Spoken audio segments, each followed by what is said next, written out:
Globe क्या होता है? पृथ्वी का एक मॉडल होता है, सबको पता है? Yes sir. अच्छा, ये ग्लोब अभी ये मान लीजिए थोड़ा व्यवस्थित नहीं है, ये कितने अंश पे झुका हुआ है? 23.5 डिग्री। कितने पे? 23.5 डिग्री। 23.5 डिग्री।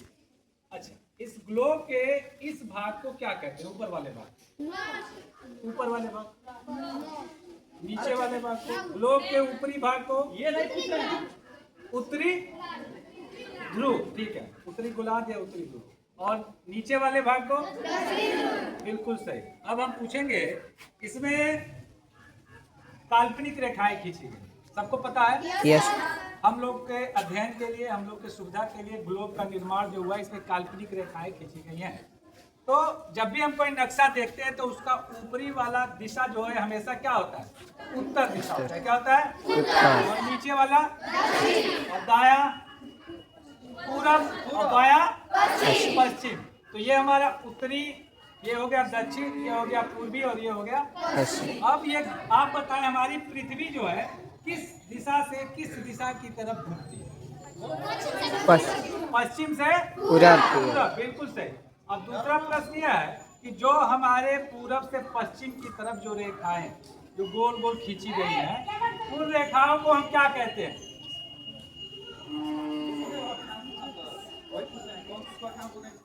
क्या कहते हैं? अक्षांश रेखा। जो हमारे पूरब से पश्चिम की तरफ जो रेखाएं खींची गई हैं इस ग्लोब में, आप जैसे अभी ये बहुत छोटा है, इसमें बड़ी बारीकी से पूरा नीचे से ऊपर तक रेखाएं खींची गई हैं, इसको हम लोग अक्षांश रेखा कहते हैं। क्या कहते हैं? अक्षांश रेखा। और इसके मिडिल में, दोनों के बीच में जो रेखा मिडिल सेक्टर में, यानी दो भागों में जो पृथ्वी को बांटती है ग्लोब को, उसको हम क्या कहते हैं? कौन सी?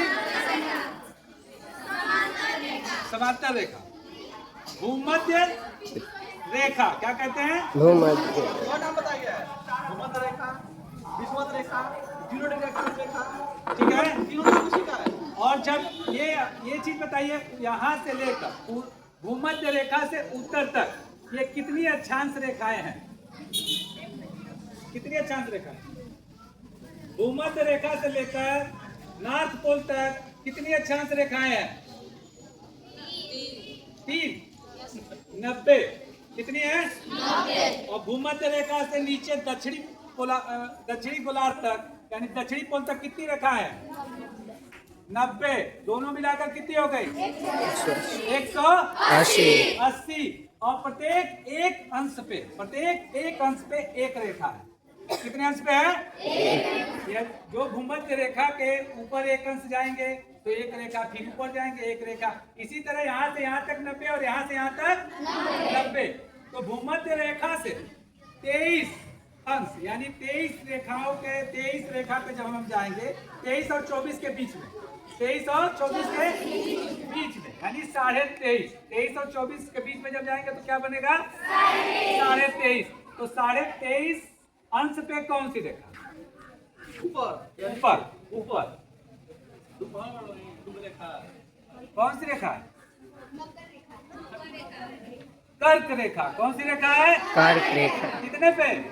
23.5 पे। कितने पे? 23.5। और ठीक 90 से 23.5 नीचे आएंगे गिनते हुए, 1 2 3 4 5, जब गिनते हुए 23.5, यानी 23 और 24 के बीच में जो रेखा फिर एक बनती है, उसको कौन सी रेखा कहेंगे?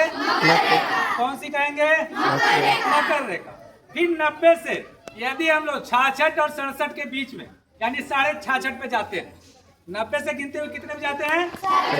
66.5 पे, तब कौन सी रेखा बनती है? कौन सी रेखा? कौन सी? आर्कटिक रेखा। कौन सी? आर्कटिक रेखा। और फिर 90 से 66.5 नीचे आते हैं तो कौन सी रेखा बनेगी? कौन सी रेखा बनेगी? अंटार्कटिक रेखा। कौन सी रेखा बनेगी? अंटार्कटिक रेखा। अंटार्कटिक रेखा कितने अंश पे? 66.5 भूमध्य रेखा से नीचे के ऊपर? नीचे। चलिए, ये क्लियर हुआ। अब आप देखते हैं, एक लाइन आपको मिलेगी उत्तर से दक्षिण की तरफ। इधर उत्तर से दक्षिण की तरफ। इस रेखा को क्या कहते हैं?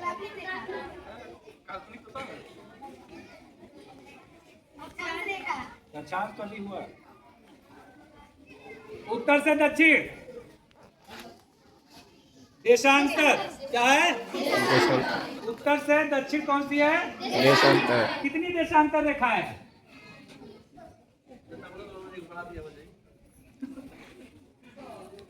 कितनी? उत्तरी पोल से दक्षिणी तक ऐसे ऐसे ऐसे ऐसे ऐसे संतरे की फांकी की जैसी रेखाएं हैं, कितनी है?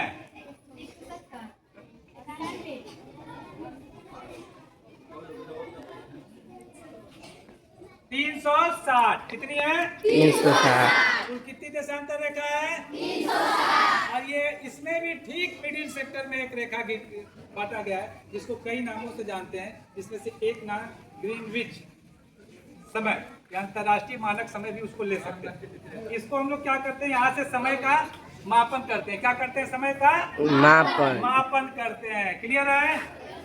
क्लियर है ना? अब हम पूछते हैं इस ध्रुव को क्या कहेंगे? उत्तरी। कौन सा ध्रुव? उत्तरी ध्रुव। बस के बोलो। उत्तरी ध्रुव। इस ध्रुव को दक्षिणी ध्रुव। बीचों बीच जो पूरब से पश्चिम तक रेखा घूमी हुई है उसको क्या कहेंगे? भूमध्य ध्रुव। कौन सी रेखा? भूमध्य। उत्तर से दक्षिण की तरफ जो कटी हुई रेखा है उसको क्या कहेंगे? अक्षांश रेखाओं की संख्या कितनी है? 90। टोटल कितना हो गया? देशांतर रेखाओं की संख्या कितनी है?